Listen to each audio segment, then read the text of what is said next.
हरि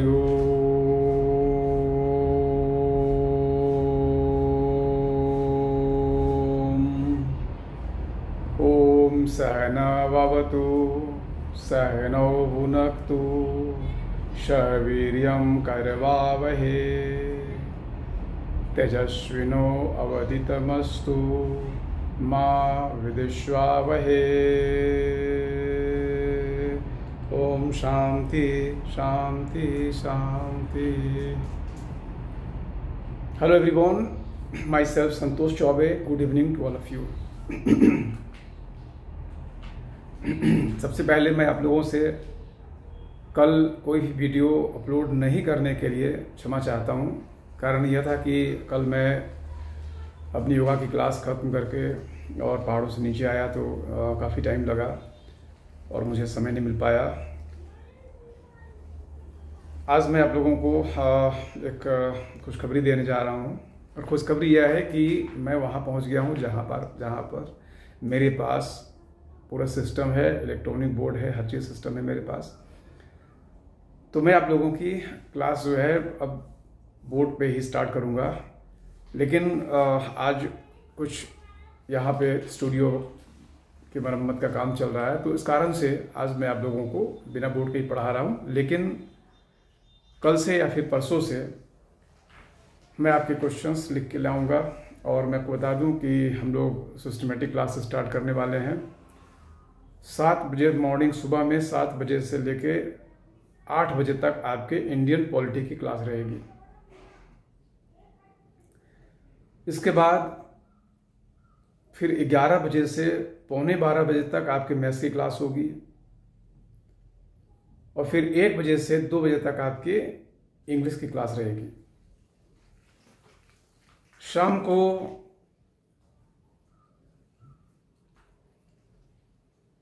7 बजे से 7:30 बजे के बीच में, 7 से 7:30 बजे तक मैं आपको करंट अफेयर्स या जो आपका सामान्य अध्ययन का जो दूसरा पार्ट है उसके बारे में हम लोग बातचीत करेंगे।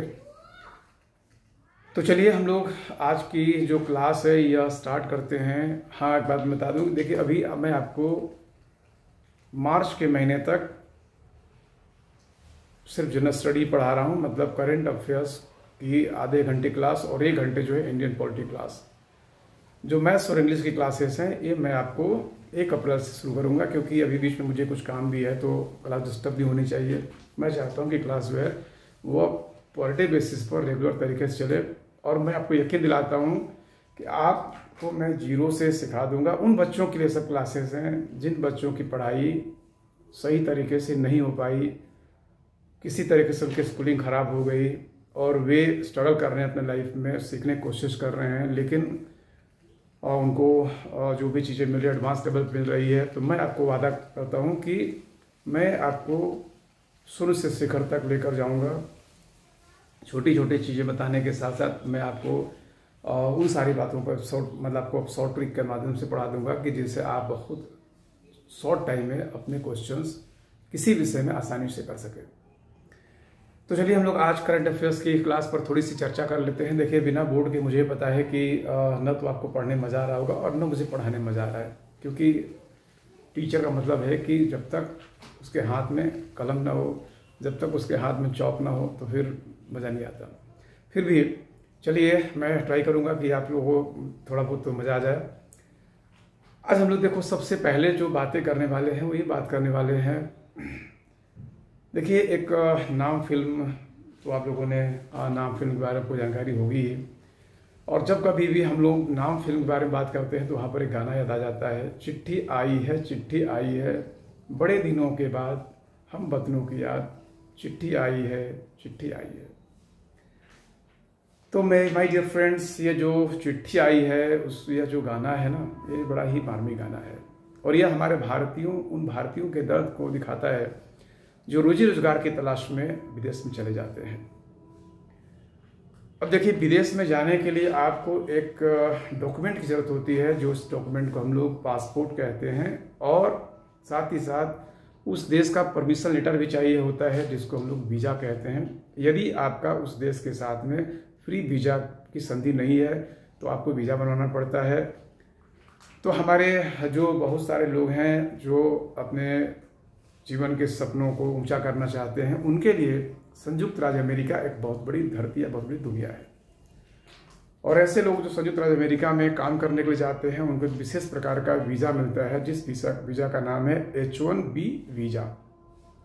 तो हम लोग आज इसी पर चर्चा करने वाले हैं, क्योंकि अभी आप लोगों ने पढ़ा होगा कि अमेरिका की सरकार ने यह निर्णय कर लिया कि जब कोई किसी व्यक्ति का H1B वीज़ा की अवधि समाप्त हो जाती है, तो इसके बाद भी वह व्यक्ति 6 महीने तक रह पाएगा। पहले इसकी जो अवधि थी वह मात्र थी 60 दिन, उसको बढ़ा करके अमेरिका की सरकार ने 180 दिन करने का निर्णय लिया है। तो आइए हम लोग इसी पर आज कुछ प्रश्न बना लेते हैं, कुछ क्वेश्चन बनाते हैं। देखो, सबसे पहला तो प्रश्न यह है कि भारत जो दुनिया की एक बहुत ही, मैं कहूँगा कि एक तेजी से उभरती हुई अर्थव्यवस्था है, तो हम लोग यहाँ पे सबसे पहला जो प्रश्न करने वाले हैं वो ये करने वाले हैं कि H1B जो वीज़ा है, जो अमेरिका की सरकार लोगों को देती है, काम के लिए देती है, यह वीज़ा जो है अमेरिका ने कब से शुरू किया। क्वेश्चन मैं आपको बोल देता हूँ फिर से कि from which year the government of United States of America started the H1B visa. H1B visa की शुरुआत संयुक्त राज्य अमेरिका की सरकार ने कब से किया। आपके पास देखो 4 विकल्प है। पहला है 1950 1950, बी है 1951 1951, सी है 1952 1952 और डी है 1953 1953। आप अपने आंसर टाइप करो। तो मैं आपके समय को बिना व्यतीत किए बताना चाहूँगा कि देखो, अमेरिका का एक कानून है, जिस कानून का नाम है इमिग्रेशन एंड नेशनलिटी एक्ट 1952 अर्थात आव्रजन एवं राष्ट्रीय अधिनियम 1952। उसकी एक धारा है, जिस धारा का नाम है 101 H1B। और यही कारण है कि जो उसकी धारा है 101 H1B, इसमें देखो क्या है कि अगर कोई भी विदेशी व्यक्ति है, वह अमेरिका में वह काम करना चाहता है, तो उसके पास सबसे पहले अमेरिका किसी कंपनी का एक ऑफर लेटर होना चाहिए, एम्प्लॉयमेंट लेटर होना चाहिए, और उसके बाद उस व्यक्ति को 3 साल तक रहने के लिए वहाँ पर मिल जाता है परमिशन, जिसको हम लोग कहते हैं ग्रीन कार्ड। तो व्यक्ति हो जाता है ग्रीन कार्ड धारक, और वह व्यक्ति उसके माध्यम से 3 साल तक वहाँ तक काम कर सकता है। हालांकि उसकी अवधि को कुछ परिस्थितियों में 3 और वर्ष के लिए बढ़ाया जा सकता है, लेकिन इसके बाद उसको आगे नहीं बढ़ाया जा सकता। और अगर व्यक्ति दोबारा वो वीज़ा चाहता है तो फिर उसे कम से कम 1 साल दुनिया के दूसरे देश में रहना पड़ेगा या कहीं बाहर रहना पड़ेगा, और उसके बाद फिर वह उसके लिए वह एलिजिबल हो जाता है कि दोबारा वह वीज़ा प्राप्त कर सके। हालांकि जो नेशनल लॉ है उसके बारे में बता दूं कि अगर किसी व्यक्ति को 3 वर्ष का वहाँ पर 3 वर्ष तक व्यक्ति को अगर वहाँ पर जो है रेसिडेंस का अधिकार मिल जाता है, अर्थात उसको ग्रीन कार्ड मिल जाती है, तो वह व्यक्ति नेचुरलाइजेशन के माध्यम से अमेरिका की नागरिकता प्राप्त करने का अधिकारी हो जाता है।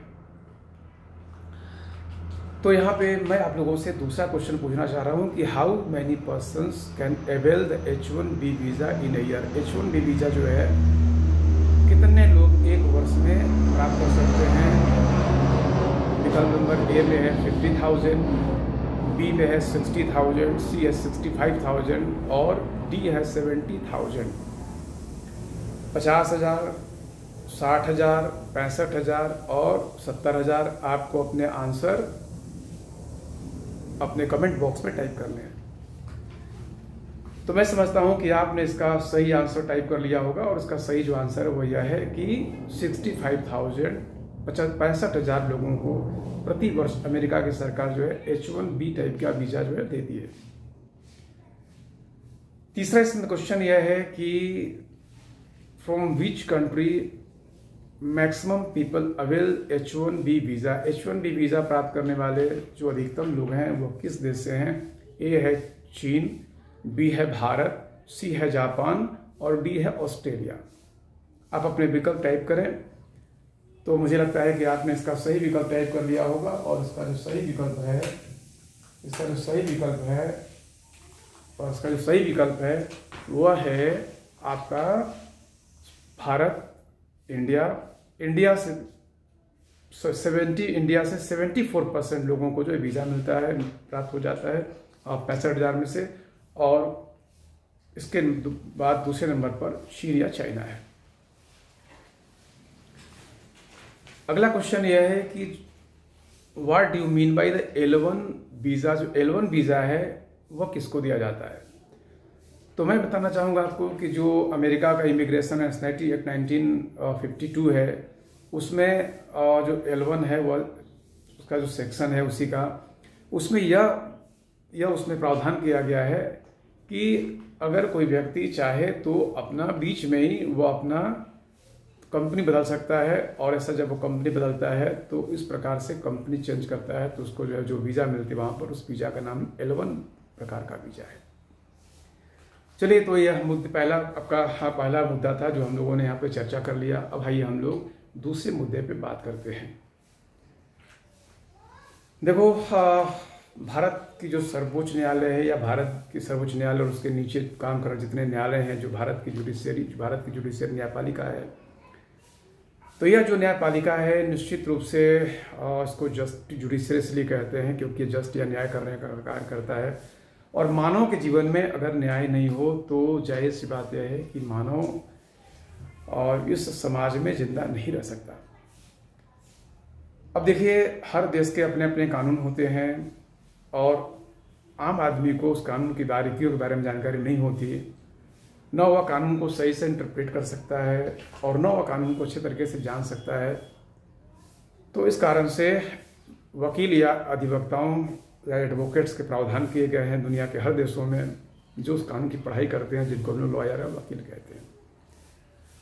अब देखिए, भारत में आपको लॉयर से एडवोकेट बनने के लिए एक संस्था है जिसका नाम है बार काउंसिल ऑफ इंडिया, उसकी आपकी संस्था लेनी पड़ती है। अभी एक मुद्दा चर्चे में आ गया, वो चर्चा यह है कि अब विदेश की जो लॉ फर्म है और जो विदेश के जो वकील हैं, वे भी भारत में PCI में रजिस्ट्रेशन करा करके, बार काउंसिल ऑफ इंडिया में रजिस्ट्रेशन करा करके वे भी अब क्या कर सकते हैं, वे भी अब भारत में वकालत कर सकते हैं। तो अभी हम लोग का जो आगे जो हम क्वेश्चन करने जा रहे हैं, जिस पर हम लोग बात करेंगे, उसका संबंध इसी से है। सबसे पहला तो यह प्रश्न यहाँ पर ये बन जाएगा कि in which year bar council of India was constituted. भारत का जो भारतीय विधिज्ञ जो परिषद है, भारतीय विधिज्ञ परिषद की स्थापना किस वर्ष की गई? A 1950 1950, B 1958 1958, C 1961 1961 और D है 1965। आप अपने विकल्प कमेंट बॉक्स में टाइप करें। अब यहाँ पे मैं आपको बता दूं कि देखिए, जो बार काउंसिल ऑफ इंडिया है, और जैसा कि मैंने आपको पहले बताया कि बार काउंसिल ऑफ इंडिया भारत की एक वकीलों की सर्वश्रेष्ठ संस्था है, और 1961 में एक लॉ बनाया गया जिस लॉ का नाम है आपका एडवोकेट्स एक्ट 1961, एडवोकेट्स एक्ट 1961, अधिवक्ता अधिनियम 1961। और इसी अधिवक्ता अधिनियम 1961 के माध्यम से बार काउंसिल ऑफ इंडिया की स्थापना की गई। यह जो काउंसिल है, इसमें अगर कोई व्यक्ति अगर वो व्यक्ति भारत में किसी भी जो है न्यायपालिका में अगर वो अपना अधिवक्ता के रूप में काम करना चाहता है तो उसको बार काउंसिल ऑफ इंडिया में अपना रजिस्ट्रेशन या पंजीकरण कराना होता है, और पंजीकरण कराने के बाद वह व्यक्ति एडवोकेट अर्थात अधिवक्ता बन जाता है। अब यहाँ पे मैं आप लोगों से अगला प्रश्न इसमें करना चाहता हूँ। अगला प्रश्न यह है कि जो विदेश के लोग भारत में अपना बार काउंसिल ऑफ इंडिया में रजिस्ट्रेशन कराएंगे, उनको एक पंजीकरण शुल्क देना पड़ेगा। तो जो भारत में लॉ फर्म है, जो भारत में विधिज्ञ आपकी संस्थाएं हैं, यदि वह अपना पंजीकरण कराती हैं तो उसके लिए पंजीकरण की राशि कितनी होगी? ए $20,000, बी $25,000, सी $40,000 और डी $50,000। आप अपने आंसर कमेंट बॉक्स में टाइप करें।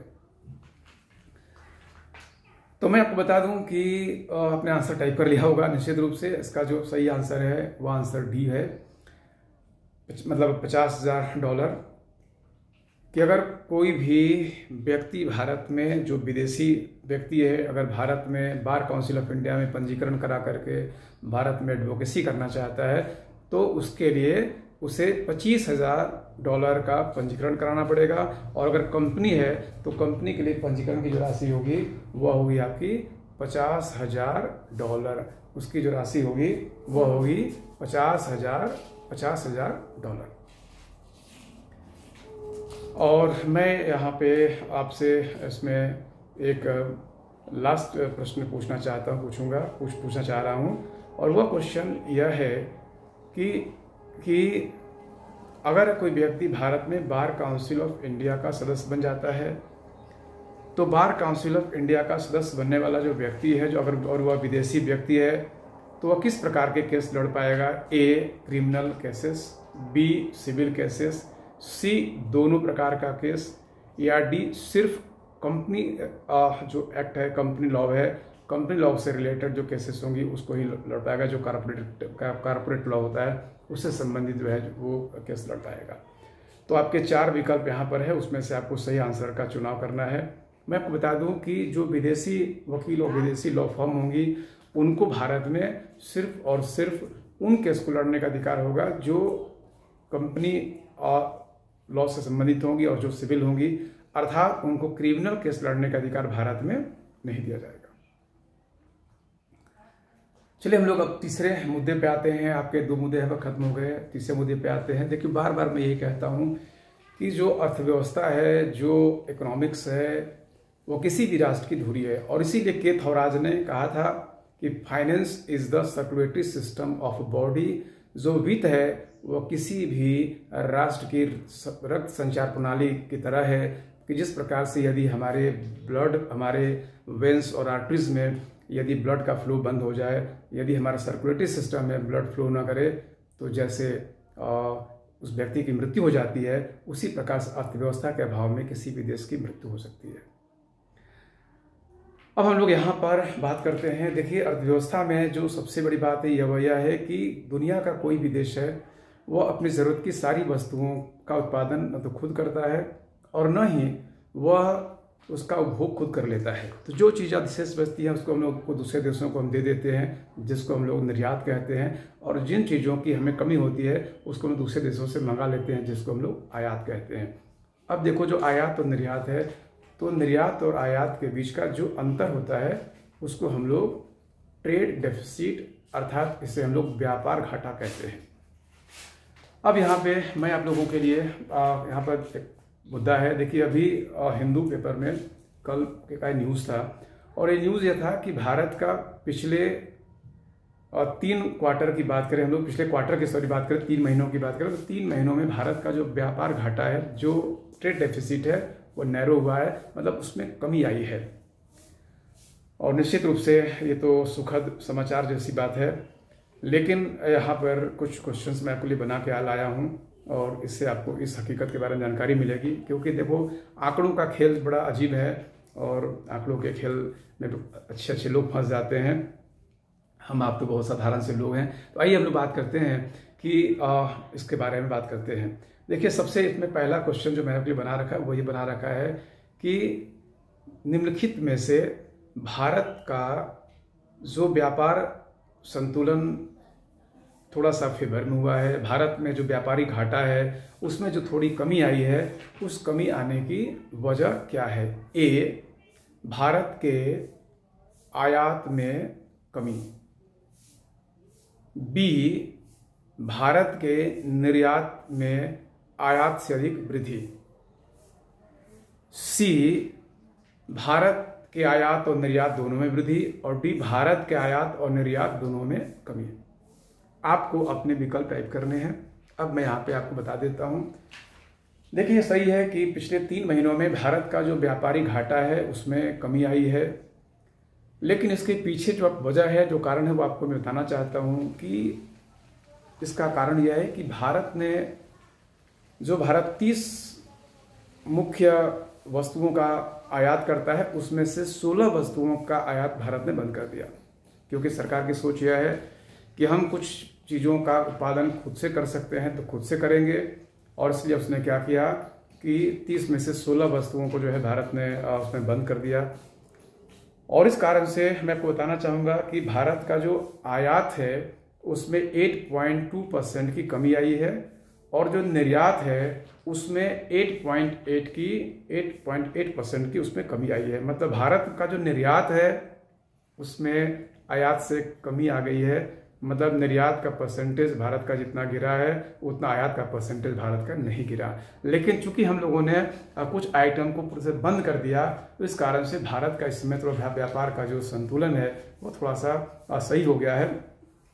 अब यहाँ पर देखो, मैं बताना चाहूँगा, आपसे प्रश्न करना चाहूँगा।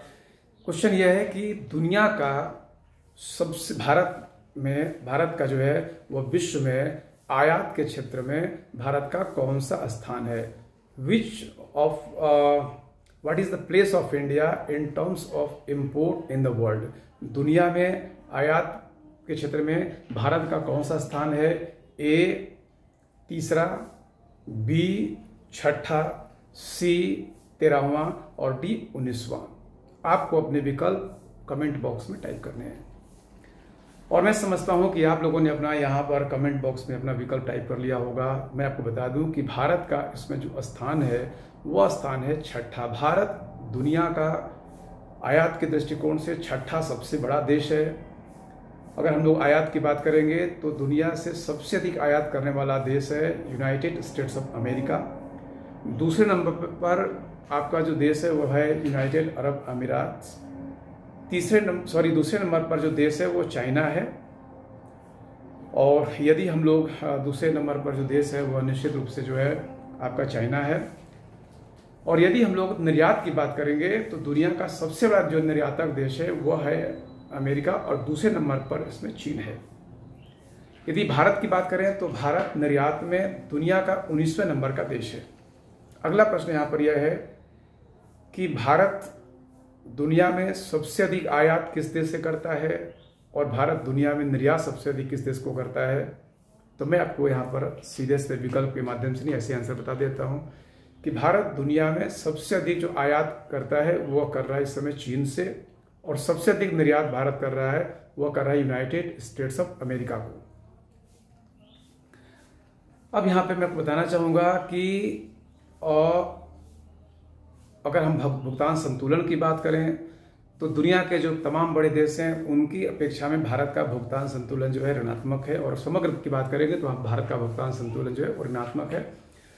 तो हम लोग यहाँ पर बात करना चाहते हैं कि यदि हम लोग दुनिया के देश की बात करें तो निम्नलिखित में से किस देश के साथ भारत का भुगतान संतुलन भारत के पक्ष में है, फेवर में है? ए चीन, B United States of America, C आपका ऑस्ट्रेलिया, और डी जापान। आपको अपने आंसर कमेंट बॉक्स में टाइप करने हैं। मैं बताना चाहूँगा इन 4 देशों में से सिर्फ यूनाइटेड स्टेट्स ऑफ अमेरिका ऐसा देश है जहाँ पे भारत का भुगतान संतुलन जो है वह भारत के पक्ष में है, और निर्यात की अपेक्षा अगर हम लोग आयात की बात करेंगे तो यह आपका भारत का 36% ज़्यादा है। जबकि चीन से बात करेंगे तो चीन से भारत का आयात की अपेक्षा जो निर्यात है वो 72% कम है। तो यह हम लोग के आज का जो है यह जो मुद्दा था इस पे हम लोगों ने बात किया। अब हम लोग नेक्स्ट मुद्दे पे बढ़ते हैं।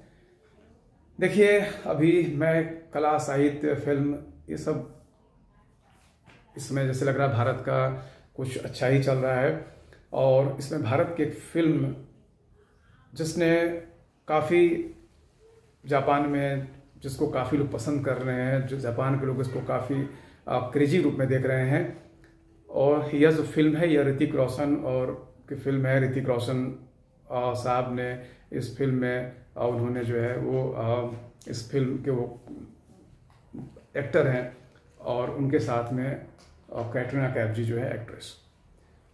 तो हम लोग यहाँ पे बात करने जा रहे हैं कि वह कौन सी फिल्म है जो जापान में अभी भी रिलीज़ की गई, और यह ऋतिक रोशन की फिल्म है और धूम मचा रही है।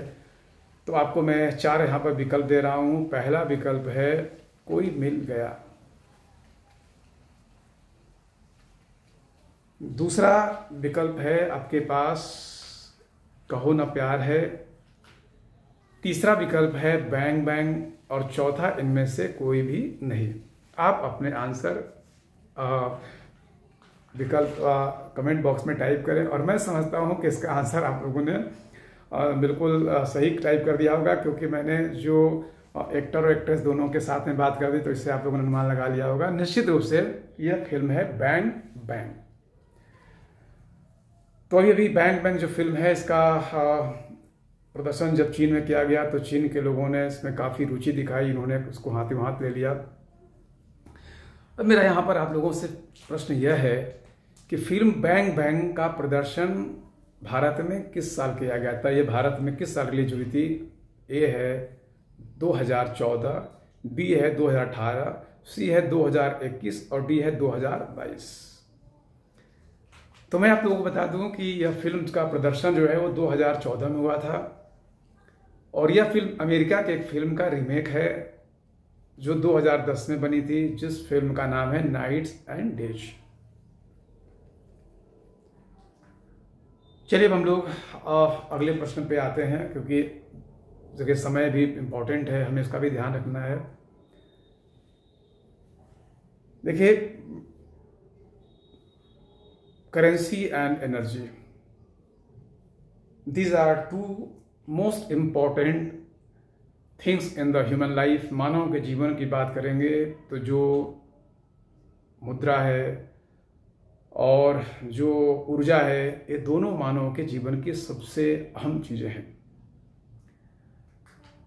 और ऊर्जा के हमारे पास जो सोर्सेस हैं, स्रोत हैं, वो यह है कि हमें किसी न किसी ऊर्जा से ऊर्जा की प्राप्ति करनी होती है, क्योंकि प्रकृति में जितनी ऊर्जा भरी गई उसी ऊर्जा को हम हेर फेर करके प्रयोग कर पाते हैं। बाकी बात, the human being does not have any capacity to produce the energy, because as Albert Einstein said, energy neither be created nor be destroyed, but it can be change from one form to other form.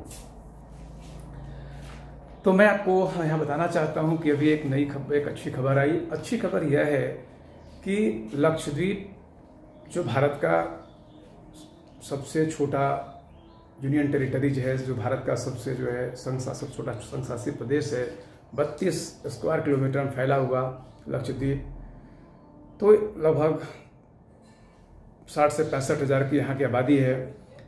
तो यह जो लक्षद्वीप है, इस लक्षद्वीप में जो पानी या water है उसकी सप्लाई के लिए समुद्र से जल, क्योंकि पानी की कमी है तो समुद्र का पानी लेकर के उसको डिसलाइनेशन की क्रिया की जाती है, और उसको डिसलाइन करके और उसके बाद उसकी आपूर्ति की जाती है, जिससे लोगों को पीने का पानी मिल पाता है। अब यहाँ पे मेरा आपसे प्रश्न यह है कि in the process of desalination what technology of science is adopted. जब हम पानी को क्या करते हैं, जब पानी को हम लोग उसमें से लवण निकाल देते हैं या उसको लवण विहीन कर देते हैं, तो ऐसा करने के लिए हम किस प्रकार की टेक्नोलॉजी का प्रयोग करते हैं?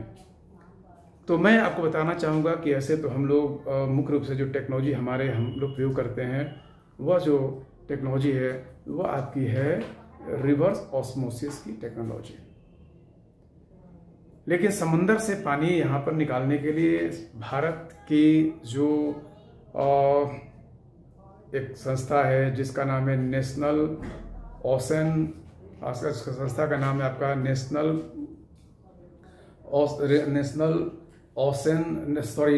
Institute for ocean technology, national institute for ocean technology, मतलब राष्ट्रीय समुद्र विज्ञान संस्थान।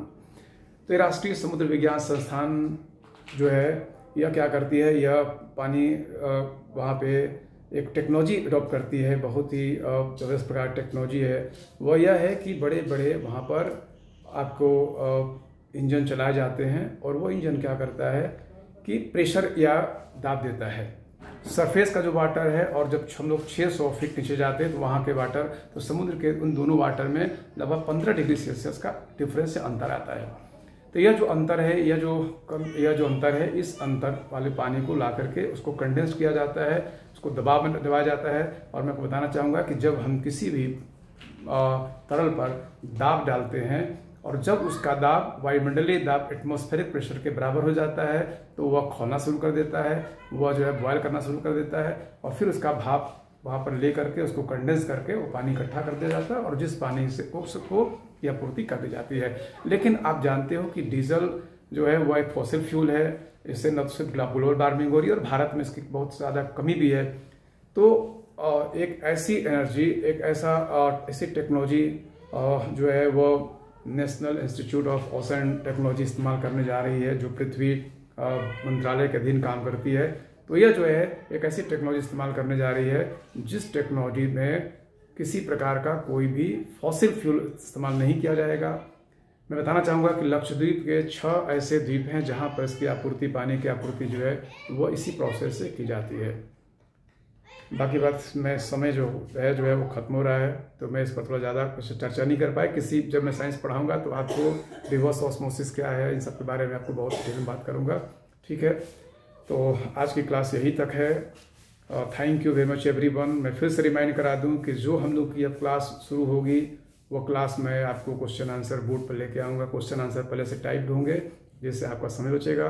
मैं आपको इंडियन पॉलिटी, लाइफ, आपका करंट अफेयर्स जो भी है, जो टाइम दे दिया उससे मैं लाइव आऊँगा और लाइव आपको पढ़ाऊँगा। और सबसे बड़ी बात यह है कि आपकी मैथ और इंग्लिश की क्लास भी चलेगी और आपको बहुत मैं इतना विश्वास दिलाता हूँ, आप बहुत कुछ सीखने वाले हो। अगर आप कमज़ोर विद्यार्थी हो तो मैं हमेशा बात करता रहा हूँ कि जो लोग कमज़ोर हैं उस कमज़ोरी के पीछे बहुत सारे तत्व होते हैं, बहुत सारे कारक होते हैं। ऐसा नहीं है कि विद्यार्थी ने अपने जीवन में गलतियाँ की। बहुत सारे ऐसे लोग हैं जिनके जीवन की परिस्थितियाँ ऐसी नहीं होती कि वे अच्छे स्कूल में पढ़ाई कर पाएँ, वे अच्छी तरीके से पढ़ाई कर पाएँ। लेकिन कहते हैं ना कि देर आए दुरुस्त आए। आप कभी भी शुरुआत कर सकते हो, है ना। और इसके लिए मैं आपके साथ हूँ, मैं पूरी तरीके से आपको इसमें सहयोग करूँगा। हम सब मिल करके इस भारत को एक बहुत ही सशक्त भारत बनाना है। और इसके लिए मेरा जो भी मेरे एंड से प्रयास है, मेरे पास जो कुछ भी है, मैं उसमें अपनी पूरी एनर्जी लगाऊंगा। और मैं चाहता हूं कि आप भी अपनी पूरी एनर्जी लगाइए। जब हम लोग साथ साथ काम करेंगे तो निश्चित रूप से आपका विकास होगा, देश का विकास होगा, मेरा विकास होगा, हम सबका विकास होगा। और अंत में एक बार हम लोग फिर से एक बार मंत्र का उच्चारण कर लेते हैं, वैदिक मंत्र का।